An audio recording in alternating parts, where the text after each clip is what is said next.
Hey guys, I know I've been recording like crazy today, but I just realized that I have my camera and I can pretty much record anywhere I want. I don't know why I don't. But I wanted to do a review today just because we're doing it in class, so I thought I just figured I had to do it. I want to do a review on the Alchemist. When I first heard we were reading this, I just did some research. It didn't look all that exciting. I mean, it looked okay, like I could get through it. It looked interesting. I was excited to read it. The teacher came up to the class that day and said, "When you guys read this book, it's going to change your life. It's going to make you think about things you never thought about before."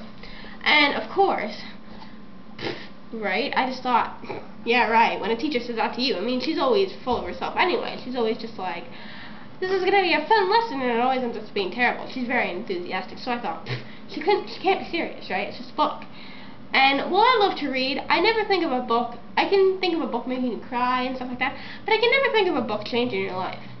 Now, we're about here in the book, so we've read about this much. And these pages, this half of this book, these 2 pages right here, have absolutely been the most inspirational pages I've ever read in my life. Now, it hasn't been so much, but that much. But today, when she was reading, something kind of hit me. Like just some of the quotes in the book. It's just like the stuff that is said sometimes. Like if you open a page, I will open this random page right now, and there will be a saying on it that will be really sweet. There is a universal language understood by everybody, but already forgot. Because everything in the world speaks the same language. We are all on the earth. We all speak the same language. And I'm not talking about verbal language. We all speak to each other. Everything. Me and this computer, we speak to each other. No, I'm just kidding. You know what I mean though? Like, me and this computer, we both exist in this world. And so, we speak the same language. We speak the same, we both speak the language of the world that is around us. Like, you know what I mean? Like, we are both neighbors with that mountain. Like, you know what? We have a common bound. We speak the same language. It's kind of hard to explain. It's just I have actually written some of the quotes down, not a lot of them, because there hasn't been too many. But some of them I've written down, like, it's the possibility of having a dream come true that makes life interesting. If for example, when you were a teenager, or if you're a teenager now, is it or was it exciting knowing you had your whole life ahead of you? You could be anything you wanted to be.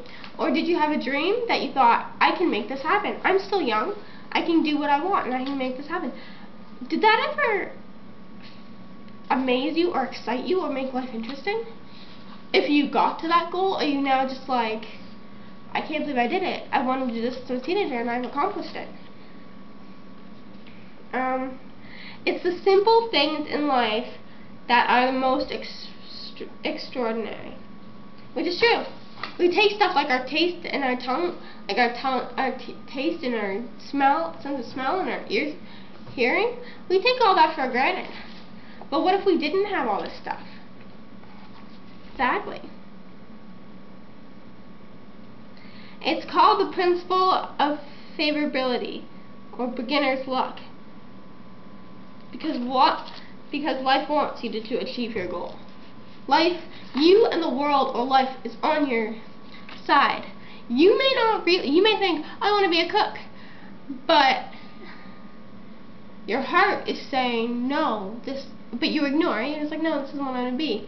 And then suddenly you apply for a chef kind of course thing, and you don't make it. That's life throwing things in your way, telling you, no, you're not supposed to do this, you're supposed to do this, so go do this. It's saying, follow the omens. Life is automatically directing you in the right path. Something I realized yesterday is that people tell you that they say you'll never find your soulmate. There are millions of people in the world. But the thing is when people define soulmate, they say someone you're meant to be together. It's your destiny. you're meant to find each other. Well, then distance shouldn't matter, because won't life throw that person your way? Because it's your destiny to meet, so won't you meet? It's not like they're just going to sit on the other side of the world. They're going to be drawn to you, aren't they? If it's your destiny to be together for all of eternity, right? That's what I thought. And everybody seems to agree with me so far.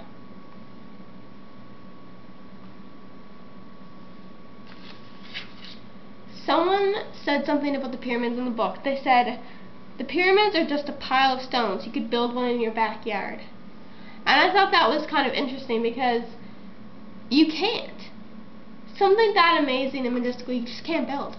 You just can't take some bricks and pile them on top of each other in the shape of a small pyramid and said, hey, I built a pyramid. It doesn't work like that. There was millions and gazillions of bricks that were put together to make the pyramids. You can't just put them together and say, hey, I made the pyramids. We have to take advantage when luck is on our side. Like when life throws those things your way. Like if life gave us free will, right? We have free will. We can do whatever the hell we want. But so we have a choice. When life throws us the stuff that we need, like our soulmates and stuff like that, we can walk away from all that. But the truth is you will never be happy if you do. Because life knows what you want, even if you don't realize it yet. This is my favorite quote that I've read from this book. It says, one is loved because one is loved. No reason is needed for loving. You don't have to have a reason to love someone. I don't have a reason for loving Sasha. I just do. That's just that. I mean, of course, I could probably think of like all kinds of reasons right now, but overall, if he didn't have any of that, I'd still love him.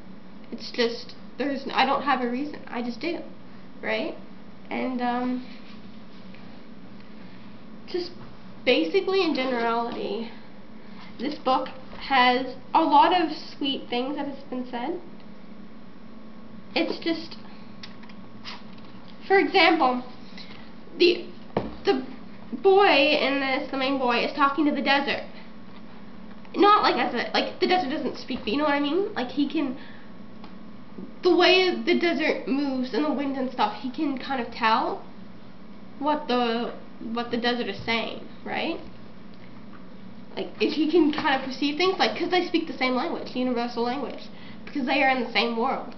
They're in the same place at the same time. They are in the world, so they speak this to the same language. When the desert really does speak to you, it tells you when there's quicksand, don't step there, by showing the dirt maybe a little bit moist. Like, you know what I mean? The desert warns you of danger. It tells you things. And so the desert asks, what is love? And the boy answers with, love is the falcon's flight over your sands, because for him you are a green field, from which he always returns with game. He knows your rocks, your dunes, and your mountains. You are generous to him. So I thought that was quite interesting, because it's the truth. It's very true. So, I'm going to let you guys go, but if you guys haven't read The Alchemist, you probably won't believe me when I say that it'll change your life, because I know I didn't believe my teacher. You'll probably just think, oh, this is one of those miracles you hear on TV and stuff, a book that changes people's lives, but I'm not going to try it for myself. I think you guys should, because it gives a lot of reflection over your life, and it helps me realize what I might want to do when I grow up. And for example, one of the hobbies that I had taken up at one point was cross stitching, and I just kind of stopped doing it. Like I couldn't do it anymore. Like I just didn't want to. And then I read this, and then I just suddenly had the weird desire to cross stitch. I just really wanted to cross stitch. I picked up my cross stitch, and I was just like, you know, I really want to do this. So I went in the living room and I cross stitched, and I finished my whole cross stitching thing. And it's done, and it's really nice. It's little headphones with a little wire on it, and it says in the middle, music is my life. It's a small thing, but when I put my hard work, it taught me a lesson. from this book taught me a lesson. When I went and did that cross stitch, I realized that when I put my hard work into something, I can get it done. And I would never have done that if it wasn't for this book. So I have to say, this book is probably one of the books that I would like to own for real, not just because of a novel study. But anyway, bye guys.